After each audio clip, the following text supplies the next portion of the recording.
So here we go. Welcome to our October meeting. This is actually our official annual meeting when we do some elections. And we have a few of those things to talk about internally. I will start with our district leaders. If you guys have anything to report. Carolyn, do you have anything to report this month? If anyone wants to be a poll worker, opportunities still abound, and it's a great way to be involved. Early voting starts October 23rd. So both, you'll hear more from Grand Street Dems about actually voting, but truly, if anyone is interested in being a poll worker, there is still time to get on that gig. That sounds good. Lee? And that was going to be my line as well. Remember, early voting starts on the 23rd, very close by, Junior High School 56 at 220 Henry Street. And please, our poll sites need workers. So even after early voting, it pays. Doesn't pay a lot, but it pays. So please reach out to us if you'd be interested or know anybody that would be interested. Thank you. And high school seniors are eligible, and there's some weird thing this year with high schools where it's not a day off, there's remote learning, but they can get excused if they're poll workers. So if you know a high school senior, I think you have to be 17.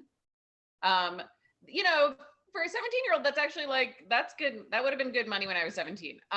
So again, there's a little letter you have to have signed to get excused from whatever remote learning the high school is doing that day, but you do get excused and you get paid. So that's another opportunity. Hey, do either of you guys know yet if our regular polling sites on election day are the same as they have been? So that would be one for East River Co-ops. Yes. The public school for Hillman and Amalgamated, and then Seward still has individual polling sites? Yes, we are going across the street in building 4. East River still has only one site this time around. It looks like Hillman and Amalgamated will actually be open. Yes. This time around, if they're all planning to be staffed, and then Seward that will have all 4 buildings. Great. Okay, thanks. That's helpful. Seward has all 4 buildings? Yes. Oh, okay. I just heard building 4, but it's all of them. No, it's only building 4. In East River, it's just building 4. In Seward, each building has. Oh, I see. Okay. So October 23rd is the start of early voting. I thought it'd be great if we could try to do a walk to the polls that day. I'll send some information out. So anyone who's interested in doing that, I don't know, then maybe we want to do another one on election day. Yeah, that first day of early voting is that's great to get us all out. And, I wanted to give Christopher Marte here a chance to let us know about his event on Sunday. It's going to be a kickoff rally, and we're looking for volunteers. I might be saying what Chris is saying, but we're looking for volunteers to hit the streets and knock on some doors. Chris, can you tell us more about that? Yeah, thank you, Jeremy. And it's great to see everyone here. Like Jeremy said, we have our kickoff for our general election this Sunday at 10:30. At the Forsyth Plaza. So that's on Forsyth Street and Canal. It's exactly the same location where we had it for our primary. And similar to that event, is mostly just to get people out and just let them know about the general election. Right now, as we talk to people at their doors or on the sidewalk, people are like, oh, you won the election already. And we're like, no, we still have one more left. And so I think it's really important to let our neighbors know, let our community know that there's one more election that's actually the most important one and the final one. And so let me see if I have a link. I'm gonna share it. And we're looking for any volunteers. There's different things you could do. You could door knock, you can street canvass. We're asking people to do 2-hour shifts The event itself should take like 30 or 40 minutes, and then we'll give you all the equipment. We have sweaters too that we have for the fall season. So you'll get one of those, and you'll be partnered up with someone who's done this before to go with you. So it's fairly easy. It's usually really a lot of fun, and hope to see everyone there. Thank you, Jeremy. And I just put the link on the chat. So if you want to RSVP, that would be great, just to figure out how many clipboards we need, how many sweatshirts we should have ready for you folks. Thank you. Thanks, Chris. And, you know, for those of you who have not done this before, it is really not that hard to talk to your neighbors about a candidate you're excited about. And neighbor-to-neighbor interaction can really be the most effective way to get somebody to remember to vote and push them over the edge so that we can actually get them to fill in that dot on the ballot. So it's really incredibly valuable. For those of you who've done phone banking and sit there for an hour getting busy signals or answering machines and get discouraged, this is exactly the opposite. You get to actually talk to real people. And if you get a list in your own building, you're going to be seeing people you actually know, and those conversations are very easy and natural. So please sign up and help us out this Sunday. And then I'm sure if you sign up to RSVP, there's also some other opportunities to help out on that campaign over the next couple of weeks. Cool. And I just wanted to take a minute, and we're going to be doing some new officer elections later this evening. I wanted to thank the folks I've been working with over the last couple of years. Started out with Nina Watkins and Darius Segolini, in the last couple of years with Brett Leitner and Judy Wind, and Marion, of course, who's been the vice president for the last year. It's really been a great group of people to work with. I've really been inspired by the time that they've been able to put into this project that seemed like an odd little dream 4.5 years ago, but it was really fun to be able to share that with some of my neighbors and friends. So I'm not quite sure if any of them are, some of them are here. Just wanted to say a big thank you for the work they've put in. And Jeremy, can I add, I know we did this a little bit last time, but also thank you to Jeremy, without whom the club would not exist. Truly, it would not exist without Jeremy. Unmute and clap for Jeremy. And also, I'm gonna. This was like,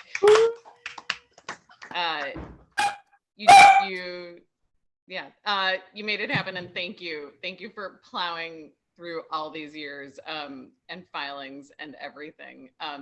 And I'm gonna give a shout out to our soon-to-be outgoing social media czar, Ian, who is, passing the baton tonight.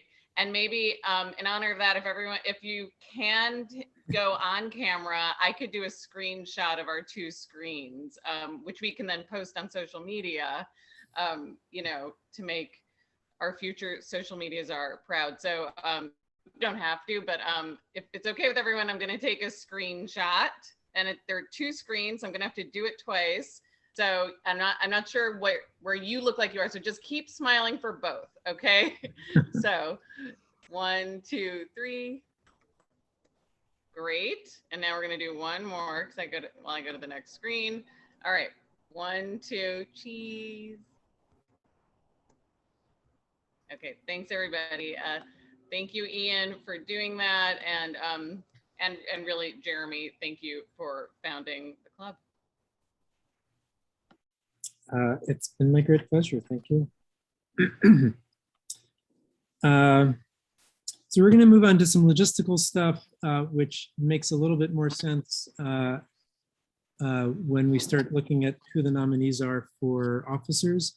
There are a couple of spots in our bylaws that I think just need to be adjusted.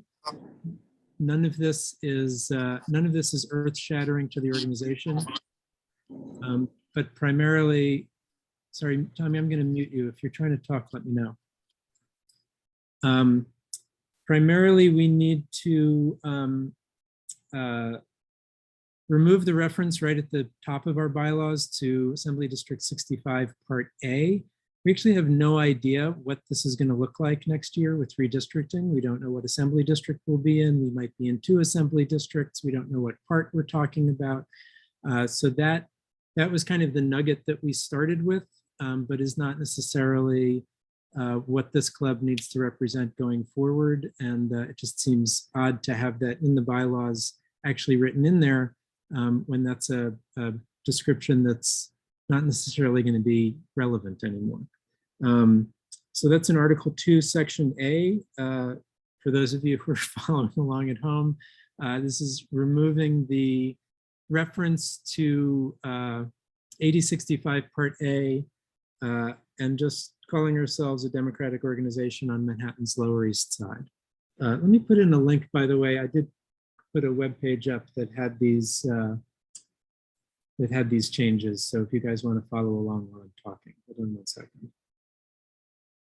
At least I think I did. Did I post this?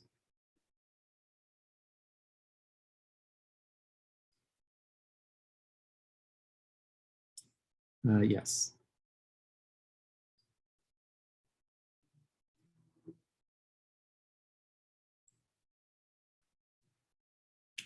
All right, so I just posted a link in the text if you guys want to hop onto your website and see exactly what I'm talking about.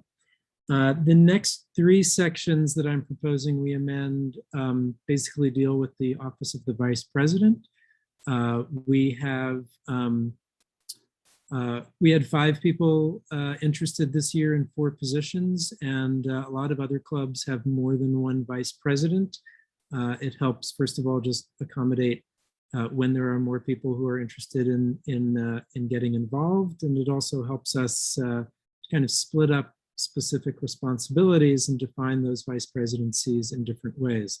I think exactly what those responsibilities are may be decided every year. I don't want to write that stuff in stone, but I would like us to at least allow for the fact that there may be, I'm suggesting up to 3 vice presidents. And so that's Article 5, Section 1, which says that if nominated and elected as such, the club may have up to 3 vice presidents with separate responsibilities. Article 5, Section 3B is an acknowledgement that in the previous iteration, if the president was temporarily absent, the vice president would take over for a meeting like this, for example. This just asks the executive committee to select one of the vice presidents to perform that role. And similarly, Article 5, Section 4, if there's a vacancy in the office of president, if the president resigns or leaves for some reason, that used to get filled immediately by the vice president. I'm now suggesting that when there's more than 1 vice president, the executive committee will select which one succeeds the president by a majority vote. That, by the way, follows something that was already in the bylaws. For any of the other vacancies of officers, the executive committee is allowed to fill those by majority vote from the other members in the club. So just kind of trying to just follow along with the basic spirit that the bylaws had before, and giving ourselves some room to just some room to be a little bit more flexible, some room to grow. And I hope that is, I hope that makes sense to everybody. I would love to just open this up for questions or comments. This is definitely something that if anybody has any concerns about, we should talk about. So if anybody's got anything to say, please give a little hand raise.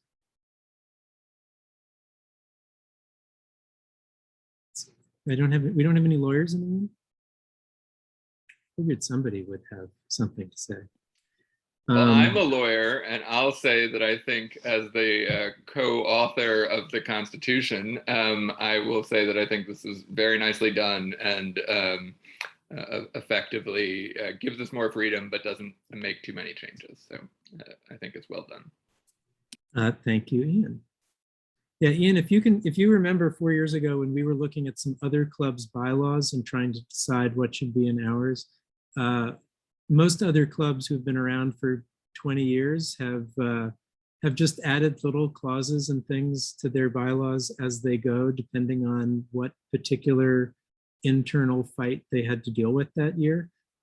So we did strip a lot of things out from other people's bylaws and tried to make this as clean and simple as possible. And here we are 4 years later, adding some extra words to make some room for some new things we want to do. So. It's still far simpler than the majority of the other robust club constitutions that we looked at. And that's what I like about these amendments, is that it keeps to the spirit of keeping this simple and understandable and not Byzantine.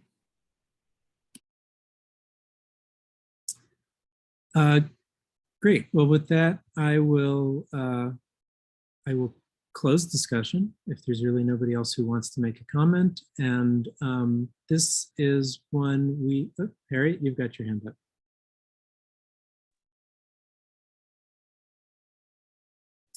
I can't hear you, Harry.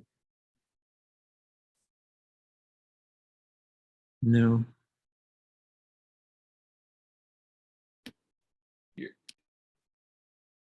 Now you seem to be unmuted, but I still unfortunately can't hear you. Can you type something into the chat? Should be a button at your Zoom screen that says chat. And if you want to type something in there, we'll all see it.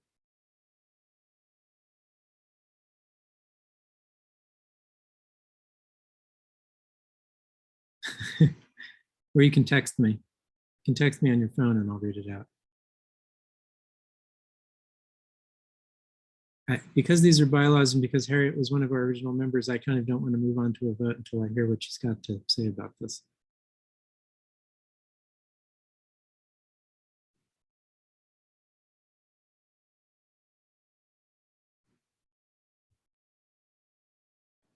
Can she call in on the Zoom number? Maybe we could hear her then. That's also possible. I would need to find it.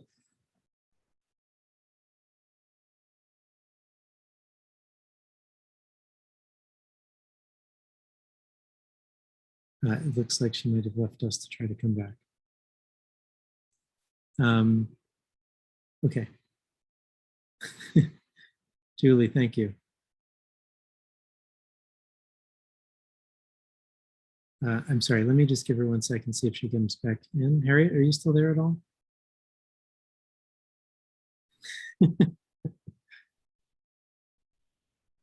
Fortunately, I still can't hear you. Now you're muted.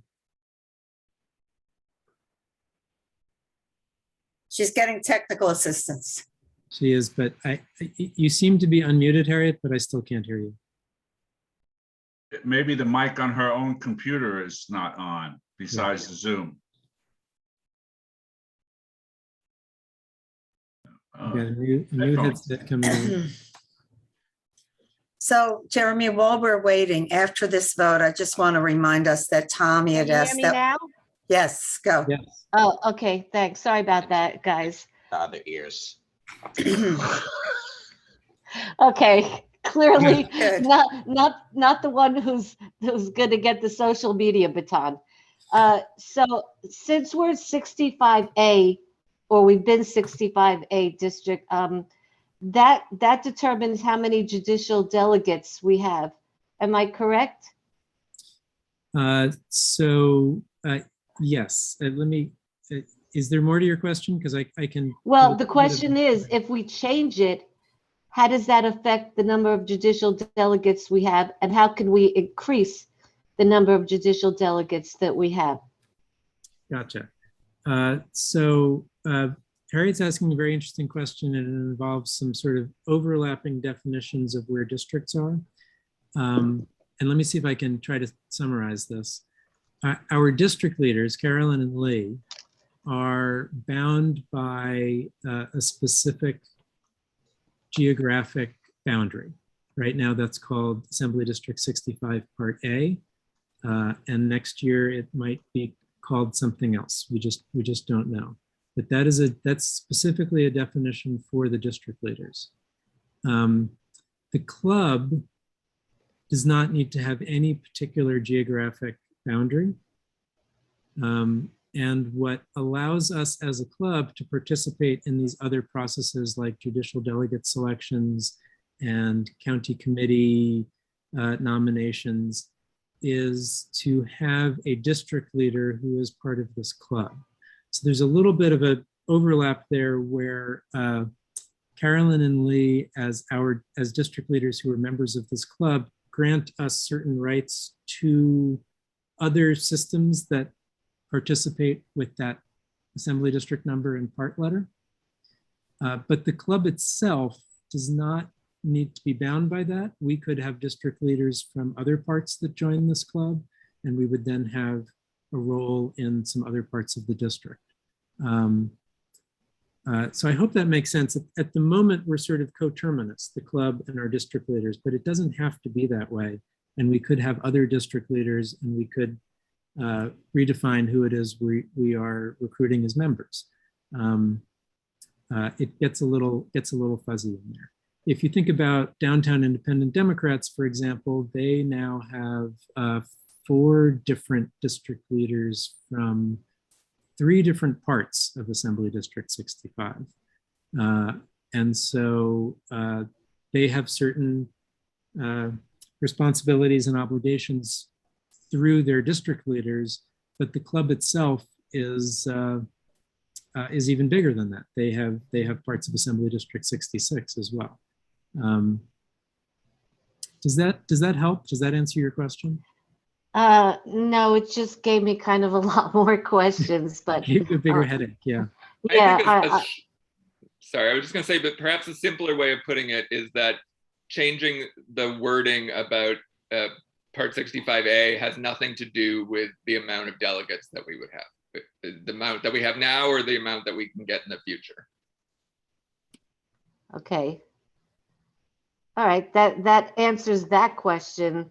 It just is going to open my brain up to other questions, but I'm not going to get into that now. That was really, that specific question that was answered. So I appreciate that. Okay. Yeah, and Harriet, it's not just you. It is complicated how these things overlap, and some of these things are done officially and some are done unofficially. So, it's just not an easy question to answer in a straightforward way. Happy Okay. to talk about it more some other time, because Okay. Yeah. Thank you. Yeah, thank you.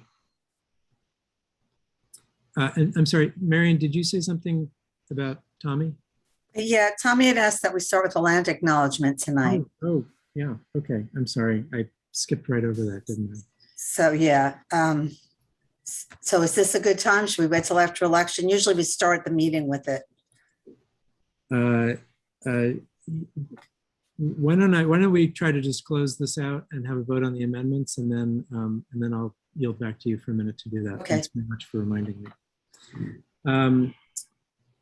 Okay, so amendments are approved by 2/3 of the voting members who are here at the meeting. I'm going to do this. I'm going to try to do this first as generally as I can, and hope that I don't have to actually start counting.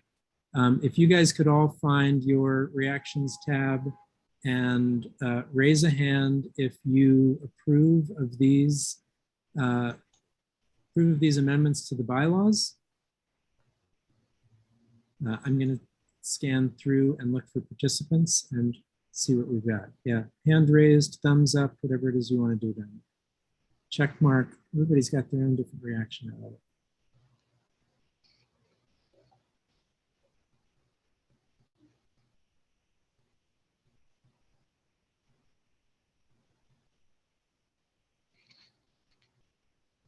I'm going to give everybody, is anybody having trouble finding the spot to raise a hand or raise a thumb or something?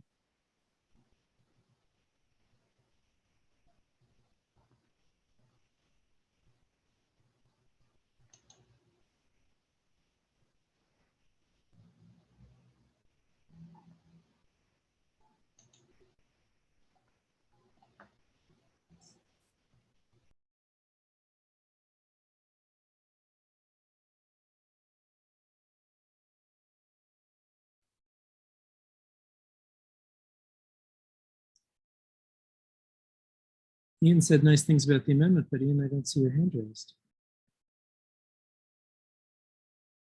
Thank you.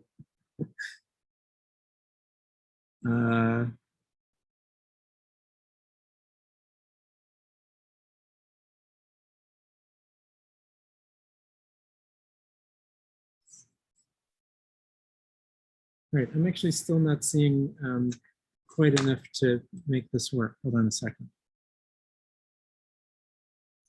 Also, Jeremy, it's 2/3 of voting members, so I don't know if people are attending who are not voting members. There are people attending who are non-voting So members. just in terms of the 2/3, if Yep. that's, yeah. I have a And list. in certain front of me. reactions fade away. Oh, is that right? What fades away? If you just use like one of the normal reactions, not raise hand, it usually will fade away after like a few seconds. Thank you. That is. Yeah, that's why mine went away. Gotcha. Okay. Well, then I guess I really am looking for raised hands, which will all stay up.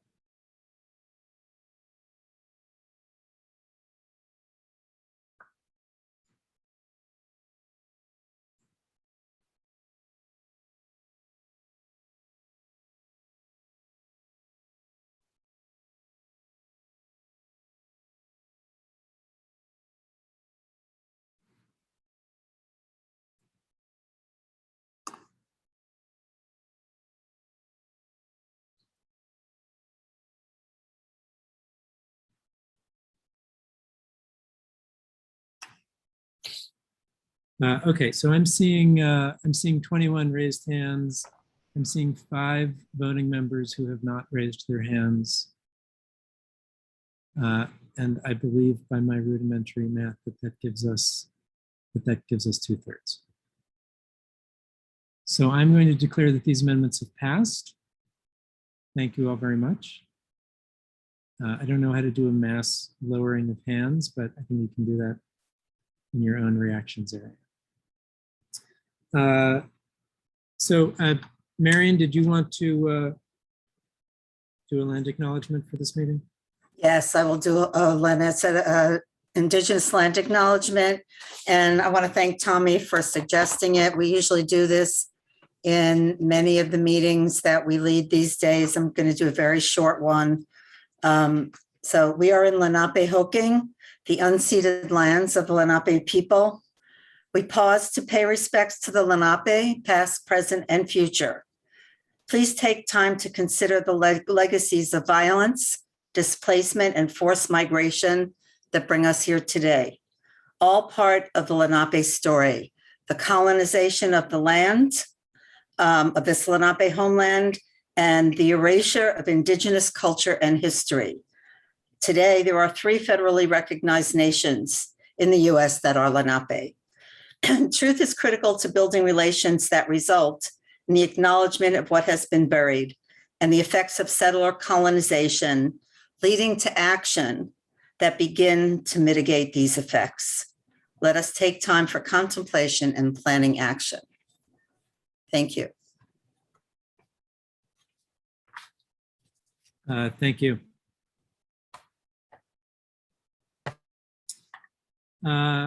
Okay, cool. We will move on now to nominations and voting for new officers for the club. These are 1-year positions.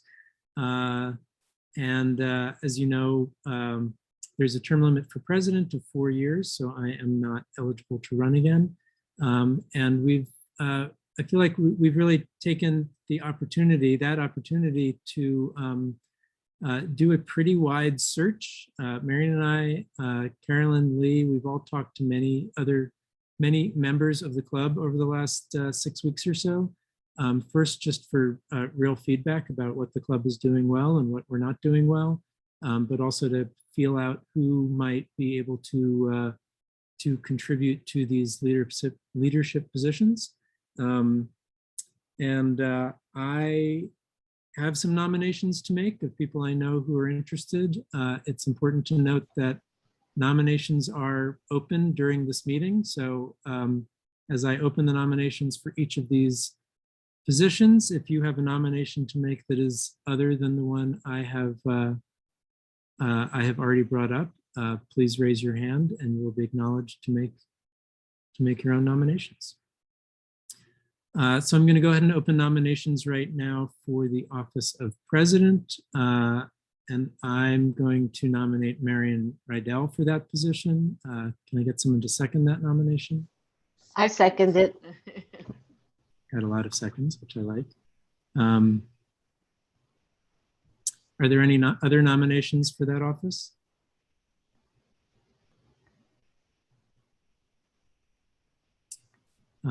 Then I'm going to close the nominations for president, and we'll do some voting when all of this is over. But and I'll also ask the nominees to say a word. But let me just try to get through the other nominations so we know what we're dealing with. I'm going to open up the nominations for vice president, and we do have two members who I would like to nominate. I believe they'll be taking on some separate responsibilities, but the first I'd like to nominate is Sandra Strother. Second. Thank you. And the other member I'd like to nominate for vice president is Julie Huang. Second. Are there any other nominations for vice president?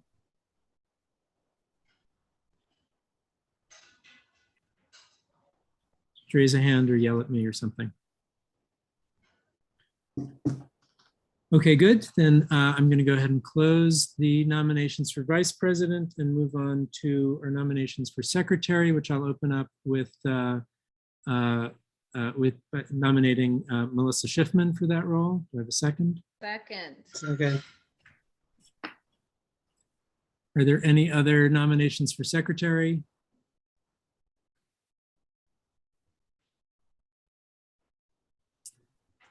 Terrific. Then I'll close the nominations for secretary and we'll move on to the last position, which is treasurer.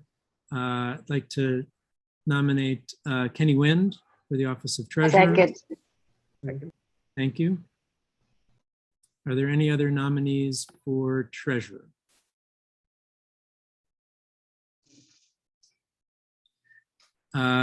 Great, this is going swimmingly. I'm going to close the nominations for treasurer.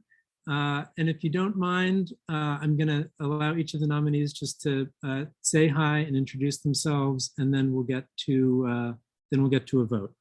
Marion? Hi, everyone. I'm Marion. I've been the vice president of the club for the last year. I've gotten to know many, but not all of you. I've came into the club because one is because I heard so much. I've been living in Seward Park for 7 years and have heard from all those 7 years stories of the Truman Club and what it was like in the Lower East Side, and then watched as the Grant Street Dems created a different kind of club. And I would like to see us take that even further. We've talked about expanding our boundaries, becoming more inclusive in the neighborhood, having a wider, taking up different issues. Some of you know is really involved in the march 2 weeks ago and really, support a lot of the local issues, and hope that I am not Jeremy. So I just want to be clear about that. I do not have all the skills he has. And that's why we have a nice, big, really talented group of people on this ballot who can take over a lot of those skills. But I'm a good organizer and I'm a social worker. So whether that's a plus or a minus for me, in your opinion, that's basically it. Thank you all very much for your support. Thank you, Marion. Sandra? So hi, everyone. My name is Sandra Strother, and I am your neighbor. I live across the street at Grant Street Guild, where I am the president for the last 4 years. I also sit on Community Board 3, and I also coordinate for the last 15 years PS 134, where I don't think any of you vote at, but some of your neighbors do. I'm really excited about this. The process of elections belonging to this club is very near and dear to me. my uncle in the 50s was killed trying to vote. So I take voting and elections very, very, very seriously. So I'm willing to work hard and support Marion in any way that I can. Like I said, we are neighbors, and I think it's really great that we'll get the opportunity. I mean, we shop together. We don't live together, but we shop and we walk down the same streets together. And we need to be a little closer and a little bit more familiar, right? And so I'm really grateful for the opportunity to work with and for you. Thank you. Thank you, Sandra. Thank you. Hey, Julie. Hey, everybody. I'm Julie Huang. I was born in Brooklyn, raised in the Lower East Side, have been a resident of Stewart Park for 41 years. I'm that young. And I have seen everything from Shelley's silver days to the days we have today.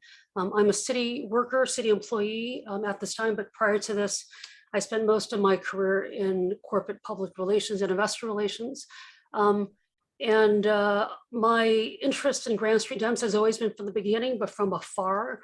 And it was the opportunity this summer that I saw to team up with Grand Street Dems to create that outdoor event with the support of Jeremy and the team here, where we had the endorsed candidates come forward to meet us all in person. It was a really much needed reprieve from the horrible lockdown of COVID. I do see a lot of opportunity to build bridges to other groups and communities. In terms of my organizational experience, it's been a variety. I had my own PR firm before going to city government. I've been involved with corporate America, dealing with MSG Networks on their block with their issue with Time Warner Cable. I produced Chinatown Restaurant Week, Chinatown Jewelry Week. I got involved with installing cameras at Stewart Park Library when a child was sexually assaulted in the children's section 10 years ago.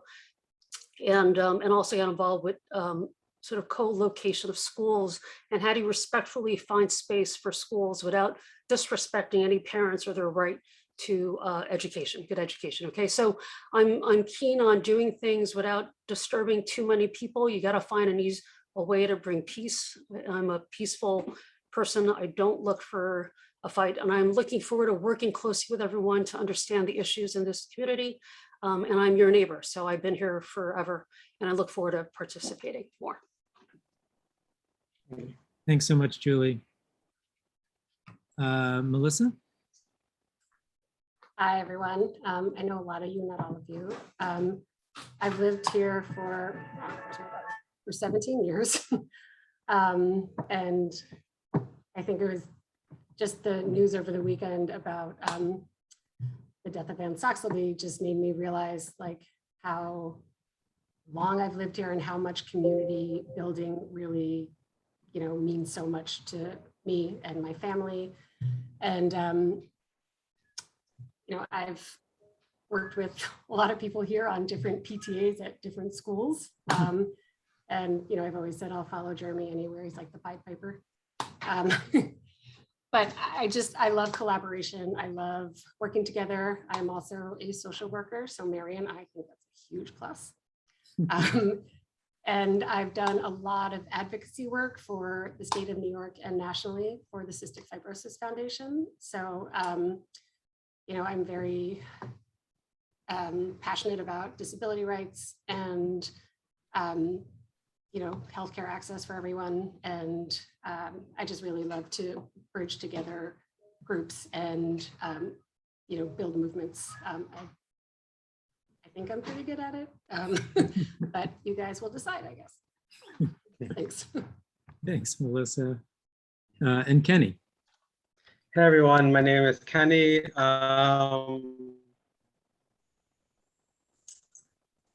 Born and raised in Stewart Park. My grandmother was one of the first shareholders of the co-op. My mother stayed here. Like many of you, I only got active in local politics in 2017 when Grand Street Dems formed and ran against the Truman Club. Since I've been to every meeting, every petition drive, I'm so excited to be active and continue helping the club make it grow. much lower. And as treasurer, Judah. and I haven't had too much experience as treasurer, but I have had experience with uploading information to the state. And I can say, if you haven't paid your membership dues, you will hear from me. And with that, I will close it out. Great, thanks very much, Kenny. I will say we've gotten a very good response for renewals over the last week. So thank you very much, guys, for signing up for your renewal memberships. So we have uncontested races here. What I think I would like to do to try to make this easy is approve all of these nominees by acclamation. And I guess on a Zoom, all I'm looking for is an objection to that. How should I do this? Ian, what's your suggestion? Well, we can just say any objections, 1, 2, 3, and somebody can then shout, Okay. unmute themselves if they want to object. I think you can move to say have it approved by acclamation, and if it's second and people say yes and no one says no, then that's it. I think that's simple. right, except I think you need to have are there objections? Okay. So something like that. I'm gonna move to approve all of these nominees by acclamation. Can I have a second to that motion? Second. Second. And then I think the easier thing to do here is just ask if anybody objects to that. I'm going to count silently to myself to 5.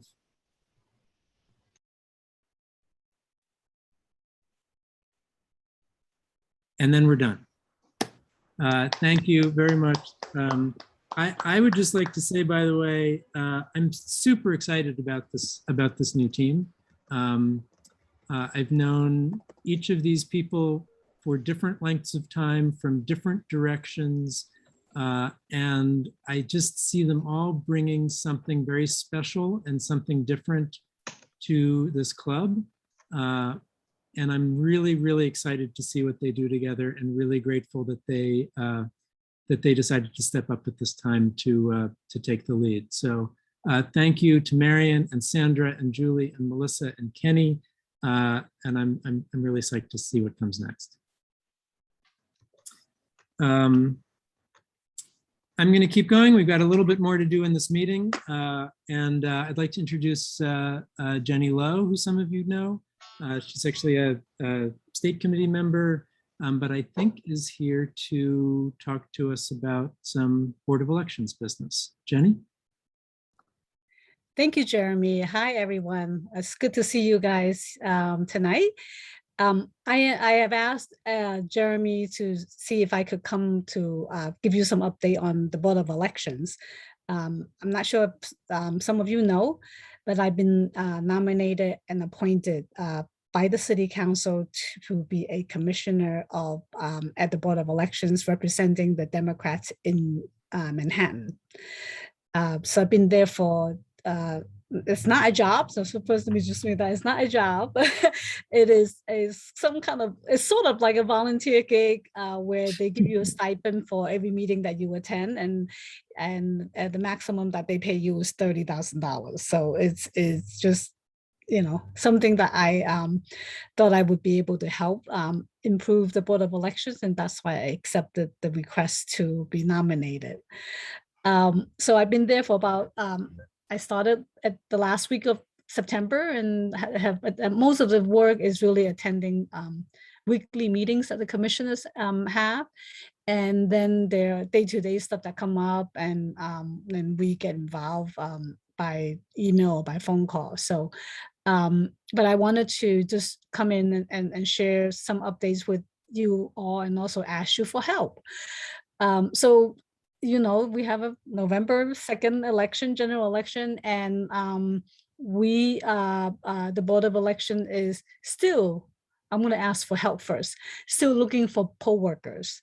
So if you guys have not assigned, you still have people that you want to recruit, the best way is really to have them go online and go to the website called pollworkers.org. electiondayworkers.com. So electiondayworker.com, all in one word, no space. That's the best place for people to submit an application and work at the different positions that's available on election day. In the meantime, the staff there are working very hard, and they have been, that there's absentee ballot that people can apply for, and is pretty simple because of COVID. You can check off the temporary illness thing box, and you can apply for absentee ballot. So there's a deadline coming up if you want to apply for absentee ballot online or by fax. The deadline is October 18th. But if you want to apply in person, you can go as the deadline for that to apply in person for absentee ballot. The deadline for that is November 1st. These are all on the website, but I figure I just say it here. And so that's the absentee ballot situation. And you all know early voting is starting soon. It runs from October 23rd to October 31st. And the voting site, each day, the voting time, the time that the early voting sites are open varies slightly. So I'm going to drop the link where you can see every day's schedule on the Board of Elections website. I'm going to drop it in the chat when I'm done talking. So basically, that's my update. Actually, in terms of absentee ballots, it's been sent out. People have requested them. So they have sent out close to 160,000. This is only New York City absentee ballots already. So that means they have received application and sent out the actual ballot. And so far they have received about, by today, it's probably would be, I would say, over 18, actually close to 19,000 that they have ballots that they have received back from the voters. So that's my update. That's great, thank you. And congratulations on that new position. Is this a commissioner position where you like review those petitions that we send in around petitioning? Yeah, so the commissioners don't review them. It's the staff that's at the commission, at the Board of Election, that reviews them, and what the findings that they have is they will make recommendation. The legal counsels at the board reviews them according to the rules and election law, and then they make a recommendation, and the commissioners then approves or disapprove of the recommendation. Right. So that decision, I feel like I've watched some of those meetings online to try to find what's happening with our petition, so that the commissioners get together and review the suggestions from the staff and decide whether the objections hold or not. Gotcha. Yeah, after the lawyers look at them too. So yeah. So can I ask, does that interfere with? Are you able to run for state committee again? I have to check with the Board of Elections. So like I say, I started 2 weeks ago. So, and it's on, so far at the meetings, I'm not in person, they're done through online. So I haven't gotten to the part of asking them about that yet. Okay, because I sometimes can't keep these things straight, but I believe that term is coming up in 2022. Is that right? Yep. So the state committee members are running for re-election in 2022. Yes. 2022. Gotcha. Okay. Well, we'll be interested to hear if the Board of Elections says there's a conflict there or not. We're curious to hear how that turns out for you. Yeah. Whatever the rule says. Yeah. I think there are a couple of questions here. Mary Jo? I've been a poll worker for the past few years, and I was doing my my recertification class. and it says that voters don't have to wear masks in the polling places. The workers do.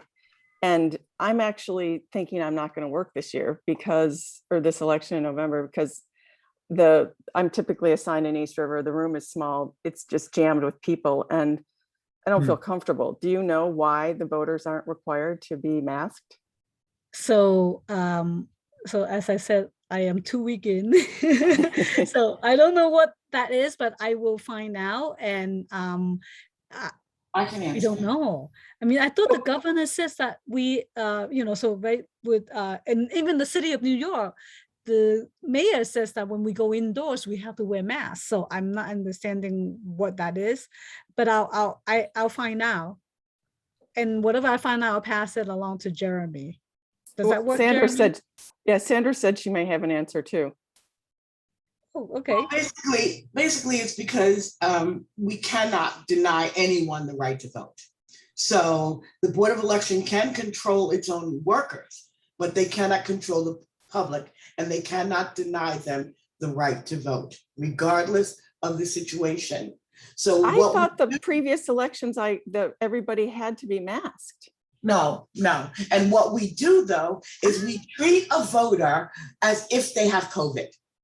So we have to be very standoffish. We have to give them their 6 feet.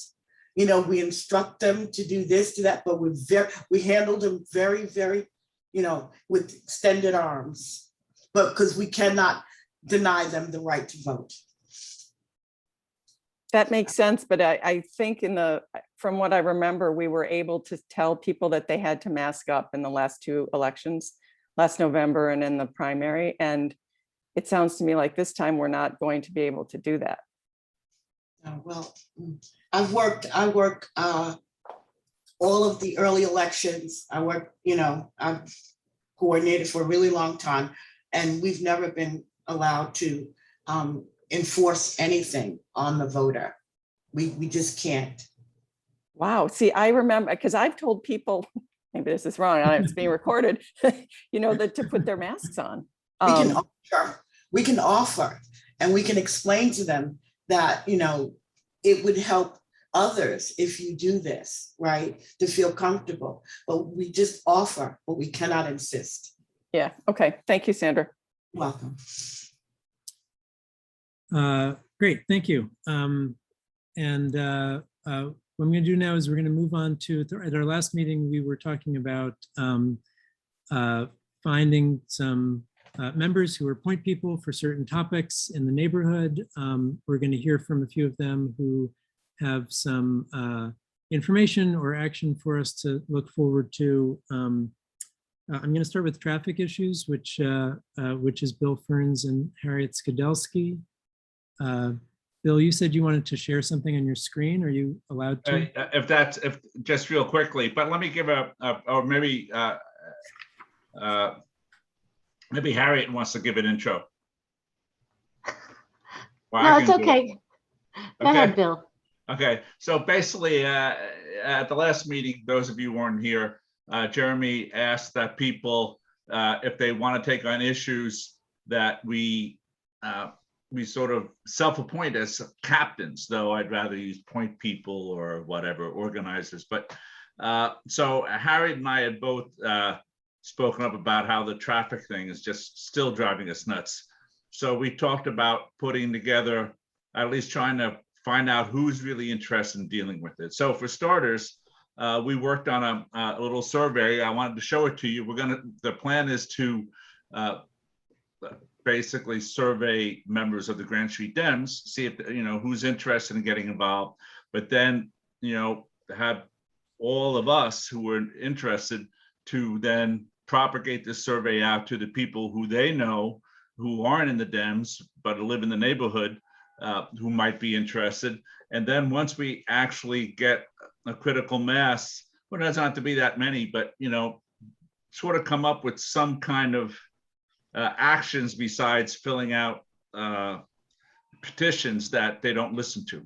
I mean, when Mary and I lived in Washington Heights, we had a problem with our gas not going on, and it kept on not happening. So we organized the neighbors, we split up about 100 neighbors into groups of 25 each, and we just took turns calling different city officials, calling the Public Utilities Commission, calling Con Ed, and we had the gas turned on in 3 weeks after like 8 months.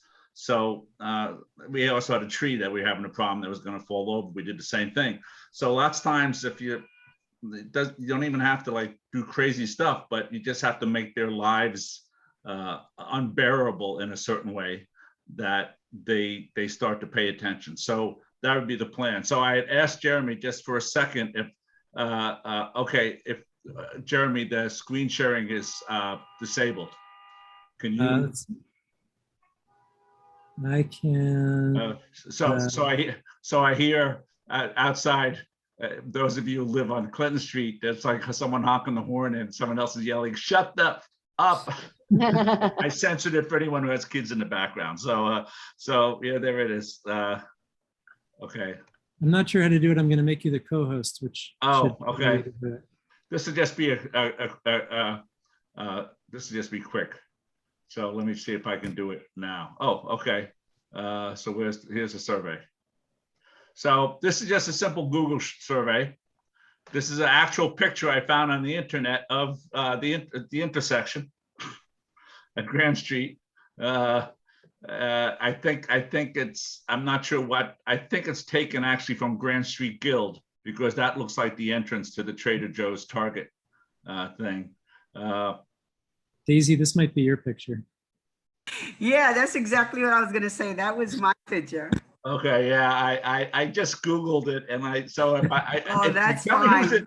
Tell me who it is, and I'll give you credit. Make your point, sweetheart, with my picture. I love it. Thank you. I'm happy to give you credit on the photo. It's a great photo. It's the best one I could find. Anyway, so this is some language. Harry and I worked on it together. We could change it, but it's really simple. We just ask people specifically to give us their email address. All the other, and the last name, I guess I actually meant to put the first name. Oh, the first name is required too. Everything else is optional. So, people have issues about giving information. I understand that. At the city, state, and zip, I figured almost everyone will be in the 10002 zip code, but if they have, for some reason, have another one. So basically what we'd like to do is start by sending this to all the members tomorrow, and people can fill it out. And after we get some people, we can sort of set up some kind of discussion. Could be in person, could be Zoom. We'll maybe try to come up with a couple strategies, but the main thing would be to get more people who aren't in the Dems involved. I also think this is a good organizing tool for the Grand Street Dems that will be seen as doing something directly in the neighborhood. So that's it. I don't know if Harriet has more to add. Can you hear me? Yes. Okay, I would like to add, Bill is terrific, and he's great at, following steps 1, 2, 3, 4. I'm such an impatient person. I always want to jump to, step 9 or 10. I spoke to someone actually to find a venue where we could, once we get people that are interested to meet. This person has an indoor space and an outdoor space. She has a store on Madison Street. I don't know if Chris Marte is still on the line, but I think, having him promote this whole venture would be a great way for him to campaign in the neighborhood, especially elections coming up. So what better way than to say, hey, I want to be part of fixing this problem. So I don't know, I'm just really anxious to get a lot of people involved and to really spread the word. I know Daisy, even besides taking great pictures, and by the way, I had quite a few of them myself because I'm on the corner of Grand and Clinton on the 17th floor. I've got a great corner shot. She also got, I think, New York 1 to come down one time. She's really good at getting people to come into the neighborhood. So I'm really anxious to see how many people want to become involved and participate. And I also think that a lot of the business owners are going to want to possibly get involved because they're also greatly affected. That's it. Okay, that sounds great. So yeah, we can start by sending that survey out to the Grand Street Dems email and encourage people to send it out to different lists around the neighborhood and try to get as many people signed up to that as possible. And then I assume the two of you will follow up with some meeting date and time in the next couple of weeks and figure out the next steps, right? Cool, thank you. Thank you.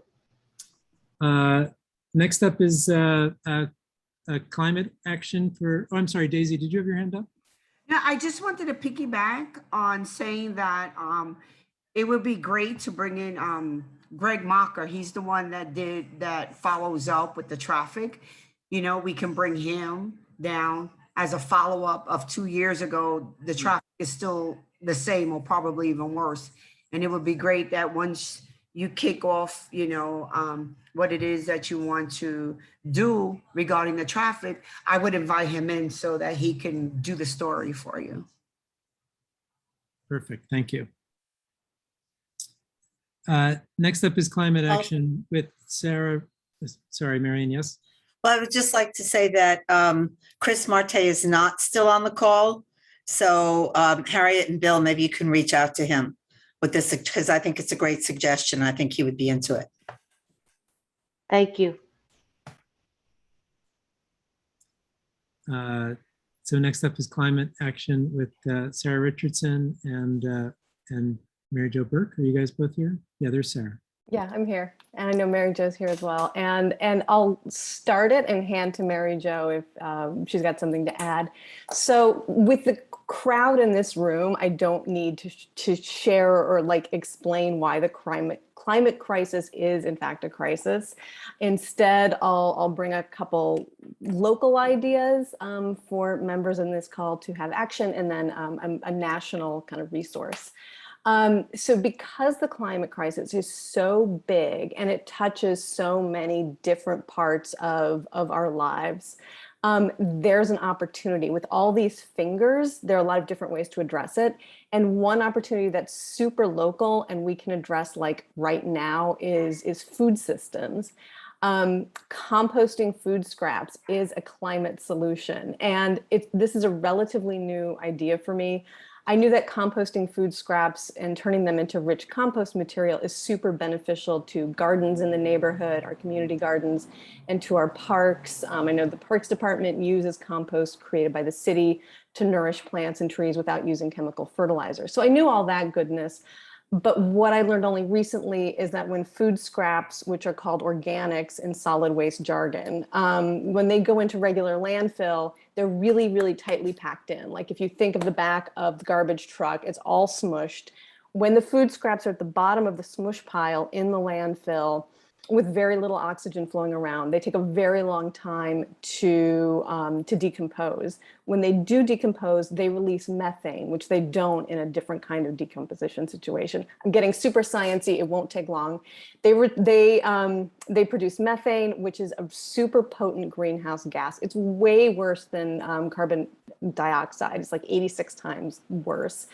And the scientists who study this and know it better than I do know that we have to bring down methane emissions, and food compost is one way to do it. So everybody in this Zoom conversation can reduce the creation of methane by composting food scraps. And here's where it gets super local. Before the pandemic, many buildings in our neighborhood, maybe yours, were served by the brown bins that are managed by the Department of Sanitation to collect food scraps. I took all my apple cores, like eggshells, coffee grounds, all to the brown bin in my basement, latched it up in this brown bin, done, easy peasy. It was super popular in my building. And then early in the pandemic, the city suspended the program for budget reasons. Now it's rolling out the project again, but there's a catch, which is not well publicized. The Department of Sanitation requires individual residents to request compost bins for their own buildings. And so far in all of New York City, only one part of Brooklyn has demonstrated enough interest to get the compost program restarted. And that's my pitch for tonight. Is I urge you all to request bins for your building. It's a form on Department of Sanitation website. It's not binding. You won't get spammed. I am dropping the link right now. And it just takes a minute. This is individual. So if you live with other people, anybody in your household can sign up. So if I got my husband and I got my teenager to add their names to it, the more the better. And Mary Jo and I have talked about upcoming engagements, like laundry room posts, working in buildings in the neighborhood. I'd like to learn how to do this with NYCHA residents and NYCHA management, possible community events. And I'd be glad for your suggestions on that. In the meantime, while we don't have this in our buildings, a lot of you know the compost yard in East River Park, just south of the amphitheater along the FDR, which takes food scraps 24/7. That's closing soon as part of the park project. So there are a lot of other locations, including at Grand and Clinton on Mondays from 9 to 2. And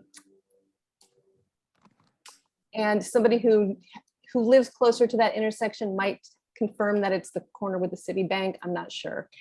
They're also compost. Thank you. They're also compost drop-off sites created by really smart and savvy New Yorkers that Mary Jo connected with. There are maps here and spreadsheets. This is citywide, including our neighborhood. So that's my pitch: is to do your bit to indicate compost, both to the Department of Sanitation, and you can also do it at home. You can store your scraps in the freezer between drop-offs. Mary Jo, do you have anything to add? I do. I was going back and forth between this meeting and the Manhattan Solid Waste Advisory Board meeting, so I missed some early stuff, but they are also talking about this, and they have been very active and trying to engage and figure out how to make this happen. And one of the things that they've realized is that a lot of us, like East River, a lot of us want to compost, but our management doesn't, our board won't. So they realize, and this is across the city, it's not just here. So a lot of people want to do this. And so I think no matter what, it's important that people actually sign up, because the city then knows that people are interested in this. And maybe then they will implement mandatory composting around the city. And Sarah talked about how the methane is worse than carbon dioxide. And it's actually, it's called a short-lived climate pollutant, and it lives for about 10 to 20 years. And over that time, it's about 86 times more potent at trapping heat in the atmosphere than carbon dioxide. So if we could reduce that, it would make a huge impact on the environment. So that's my pitch. Oh, the other thing they talked about is Earth Matter on Governor's Island. They compost. They have a green program out there. They're having an event, and Chris Marte is going to be one of the people. It's open to members of Earth Matter, so you can't go, but you can see a Instagram Live, but Chris Marte is on this panel, and it says that they were saying that he's interested in this. So I don't know if we can do some outreach to Chris and to figure out if he has maybe after the meeting, if he has ideas on how to do more outreach in the city and in the neighborhood. So that's it. Does Laura have a question? No, actually, I just wanted to piggyback on Sarah and to confirm that the Lower East Side Ecology Center is picking up twice a week. Mondays 9 to 2 at Clinton and Grant by the Citibank, and Fridays 9 to 2 on the little square. I think it's called the Strauss Square.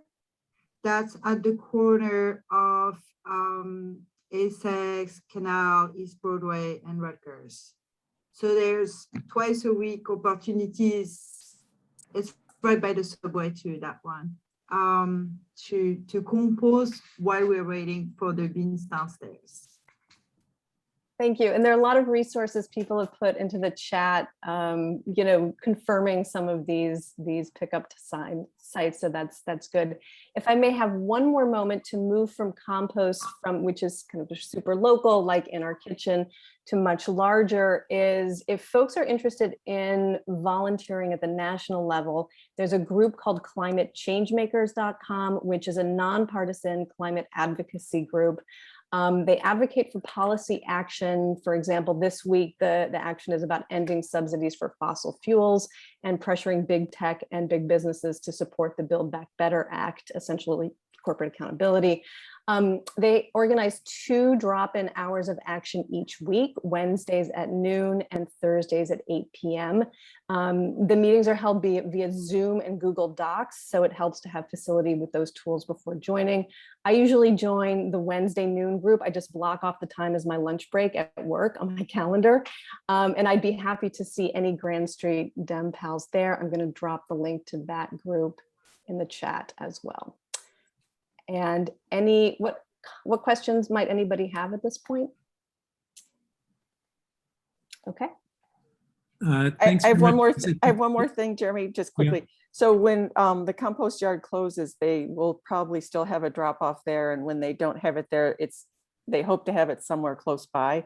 It may not be 24/7 because they won't be managing it, but it will happen closer to the river as well. So there'll be still 3 drop off points in the neighborhood. And if you guys can maybe compile all of that and send it in, we can post on our website. We can add that link to an email blast, that sort of thing. I think that would be helpful. Thanks so much. Last up, we were going to get an update on the Eastside Coastal Resiliency Project from, I think, Tommy, you were going to do that? Yes, and actually that was a real good lead in, because one of the things that was mentioned is that the Lower East Side Ecology Center is closing, has closed. And if you go by, all the compost is being moved now to Staten Island. And that will be now what the Lower East Side Ecology Center has to do. It shows the lack of commitment by the city, who promised all along that they would be relocated at least temporarily on the Lower East Side or in Manhattan.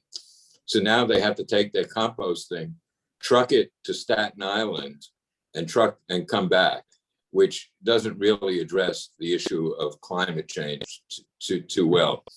But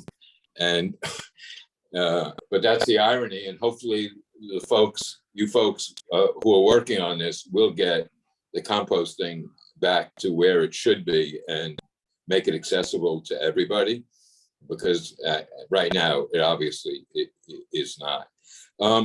On the park, we're reaching a crunch point.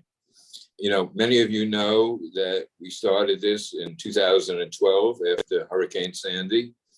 Community started meeting in 2014 after the city got a grant, and came up over 4 years with a plan which was imperfect, but was a good base and a good starting point to work with. Unbeknownst to anybody, the city went behind closed doors, and in December of 2018 came up with a plan that basically destroys every living thing, every building, everything in East River Park, dumps 1 million tons of landfill on top of that, and then 6 to 8 feet. And then at some point, we'll rebuild a park on top of that. Now, there are a lot of reasons why that is not a good plan, and I don't want to go into all of them, but just so you folks know, there is a very strict state law called alienation, which we have been pursuing legally, and on October 27th, we will be in the appellate division appealing a lower court decision. Basically, the city has argued all along, or started to argue originally when they planned this, that this was a resiliency plan. And by the way, this plan only addresses sea level rise and storm surge. There's a third part of this stool, which involves the parallel conveyance. And that is what, this is all sort of in the weeds, not sexy stuff. But the parallel conveyance is what takes all our sewage from our buildings and normally transfers that by a pipe uptown to 14th Street and then across the river to the Newtown plant. When we have large rain events, the storm sewers also use the same pipes. And then therefore they get overloaded. And we have 23 outflows in East River Park that basically take raw sewage during those events and dumps it right into the East River. And that's, by the way, in violation of 15 years ago, the Clean Water Act said that was against the law and the city still hasn't addressed it. So alienation basically says you can't take parkland and even use it for another purpose or temporarily use it with the community not having access to it. So the city argued in the lower court that basically they are going to save the park in the year 2100 from tidal flow because they say they have a study which shows what sea level rise will be in the year 2100. The lower court judge basically listened to the argument for a half hour, went behind closed doors, and in a half hour came out with a one-sentence ruling that she supported the city's contention. So we are now basically arguing that in the appellate division on October 27th. But more importantly, you folks know that we went after what our council member, Carlina Rivera, first told the Grand Street Dems did not even exist. And that was the value engineering study. And that was the study the city did in 2018, which they say justifies the current plan. And what we found, first of all, they denied it existed. So we went freedom of information. Then they, as some of you know, we got hundreds of pages of fully redacted information, totally blacked out. So we had to go back to court. And this was all expensive. We spent over $20,000 going to court just to get this material unredacted. And the city then unredacted it. And just recently even said they were going to pay our expenses. So first they deny it exists, then they make you go to court, then they redact it, then they unredact it, and then they give you money. And so what we found in the newly unredacted report was a lot of the arguments that the city originally used for this plan were totally false. For example, one of the arguments was a Con Ed line. There's a Con Ed line that runs from 14th Street plant down to Wall Street, which basically powers all of Lower Manhattan.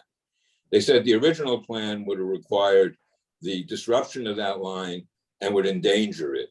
And therefore, the original plan did not address that.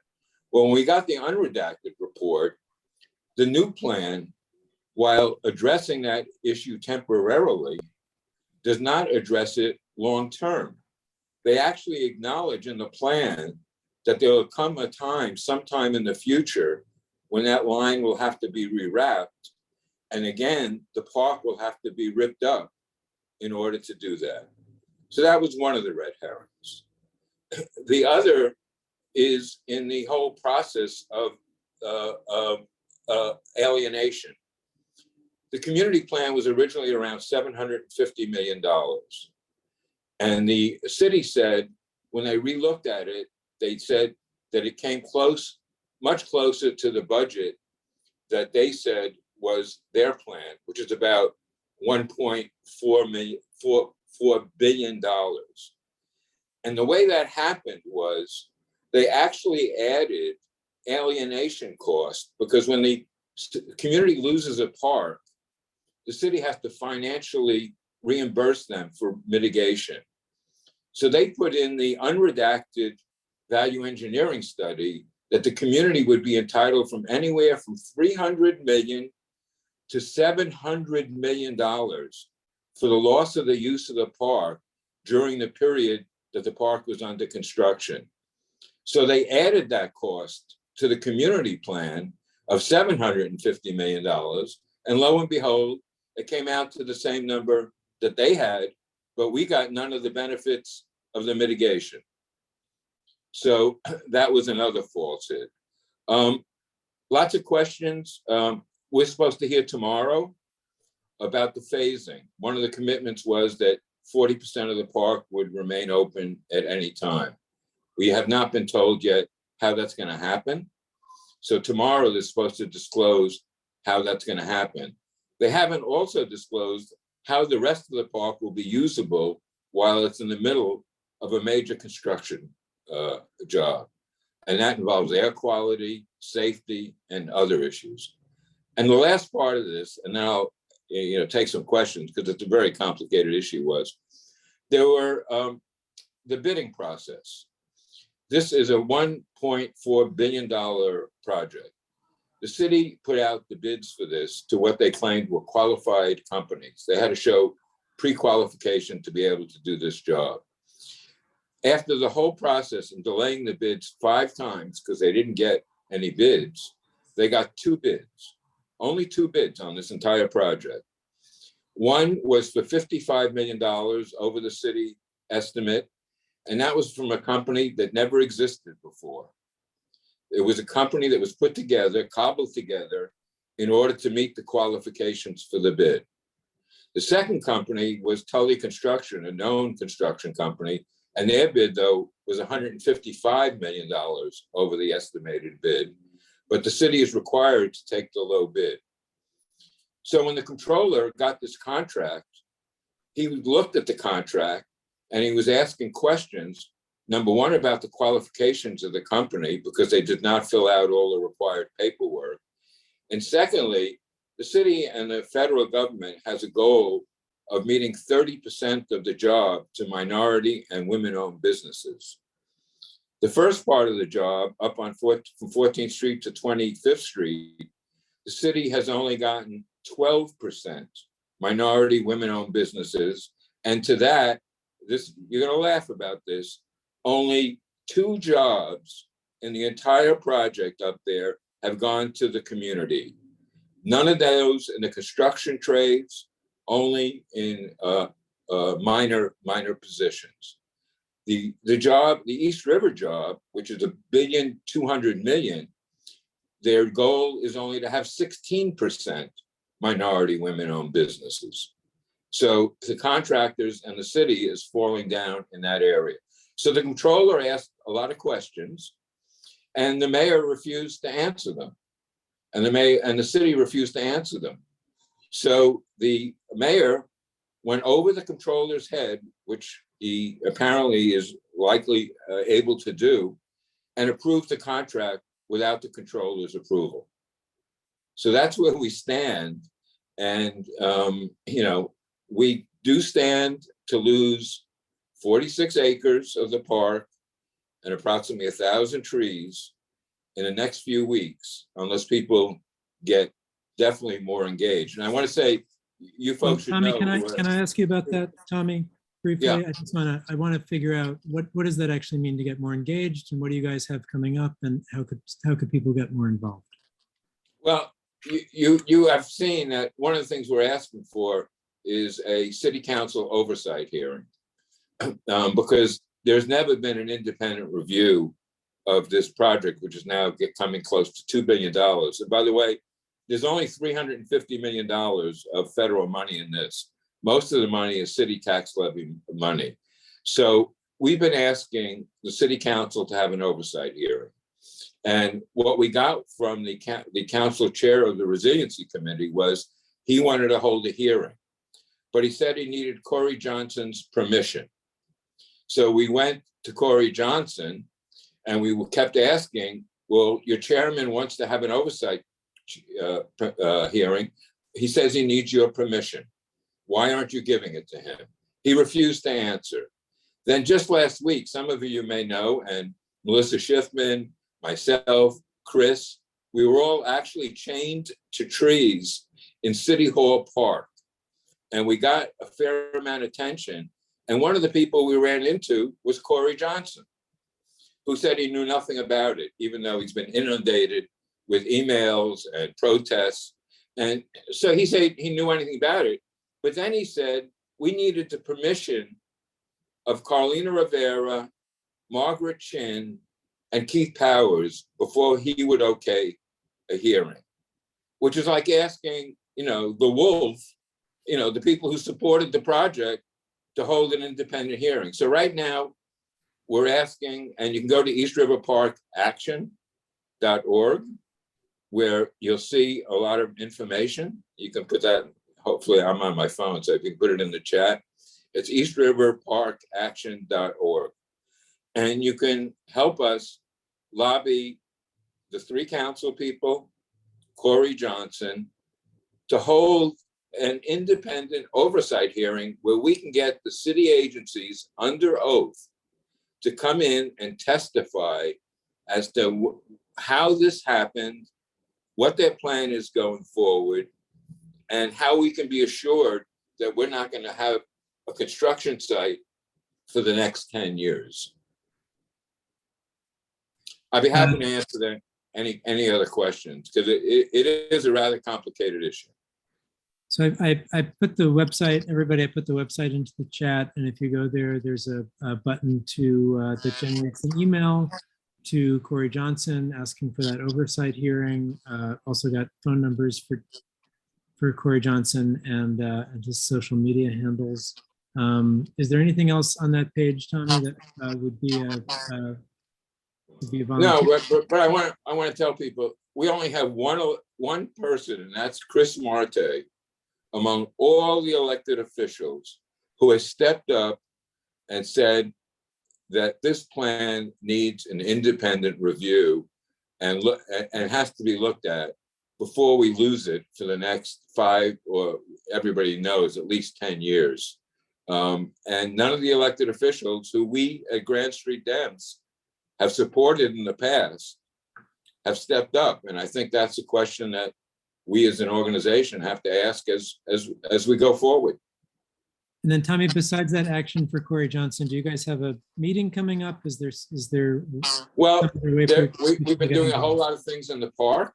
And again, if you watch our Twitter feed and if you watch the website, for example, this Saturday from noon to 4 p.m., a whole bunch of dancers, people who are residents of the Lower East Side, are having a dance-in at the amphitheater. And by the way, I hope everybody realizes everything will be destroyed. The amphitheater, the tennis house, the track house, everything. So that's ERP Action. If you're trying to follow on Twitter, I'll put that in the ERP. I'm not sure the Facebook.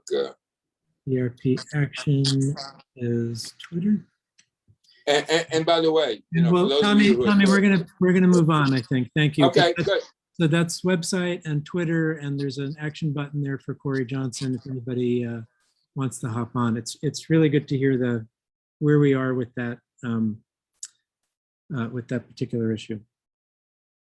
I had wanted to squeeze in a conversation about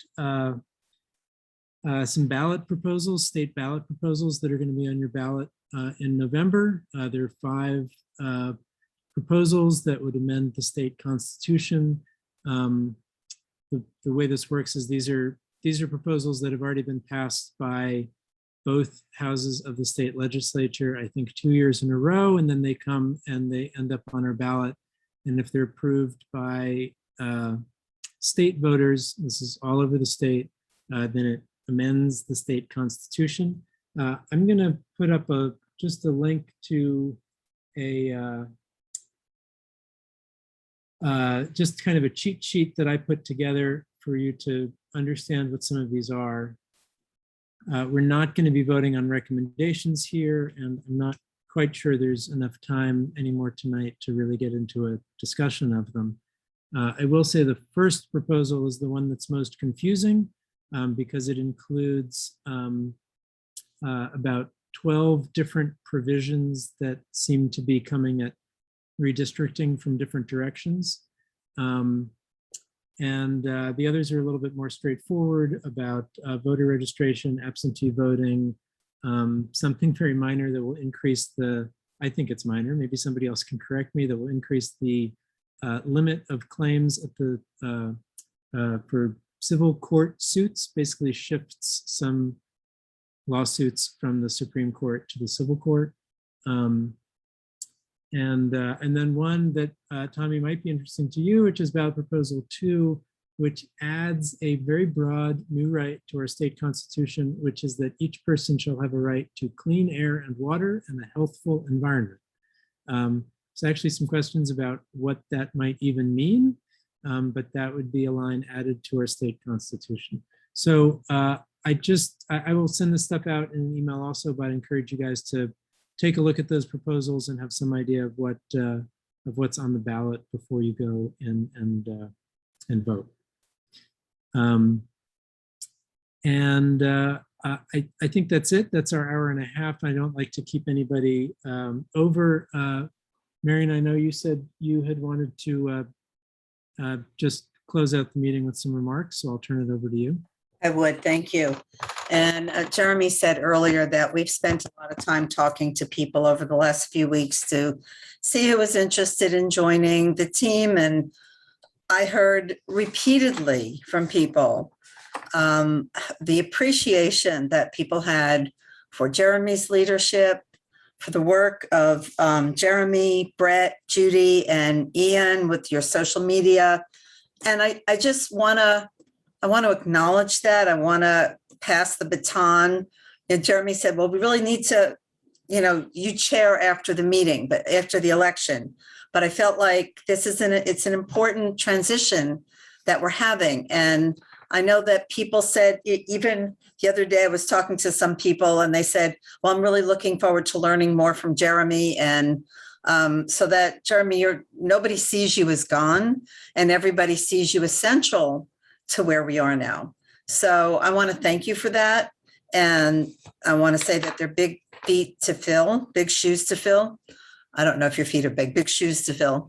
But I also then want to thank the incoming team, because the reason that I finally agreed to run for president is because there's such a strong team of people to take over the work that y'all have begun and to move us into the future and all these important issues that people are bringing to us. So I thought if anybody had any more that they wanted to say to or about Jeremy or to the team, I wanted to make sure there was a moment for that. And Carolyn, I appreciate that you did that before, but I wanted to do it and to say thank you for, bringing us to this point and for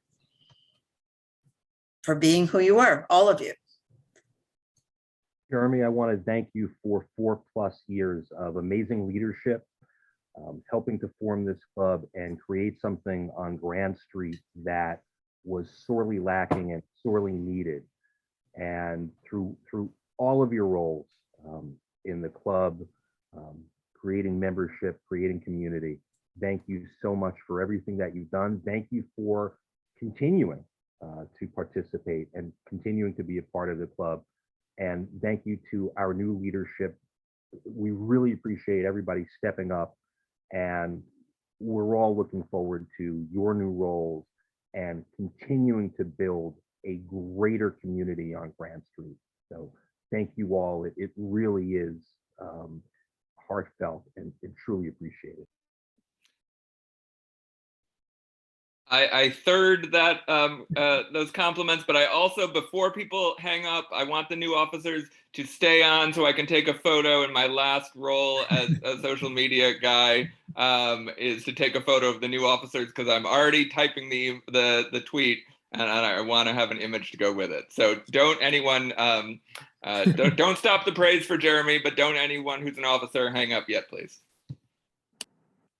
Thanks. I think I'm gonna stop the praise for Jeremy, but I do really appreciate what you guys said, and I really have enjoyed the last 4 years. And thank you all so much for the opportunity. This could not have been done without the 100+ members who've been working in Grand Street Dems for the last 4 years. It couldn't have been done without Lee and Carolyn, who stepped up 4 years ago to make that initial run against the Truman Club district leaders. I'm also really psyched about the new team and really grateful that they're stepping up. I'm really excited to see what they can do next. So with that, I'm going to propose a motion to adjourn. Second. All those in favor? All those opposed? Great. Meeting is adjourned. Thank you very much.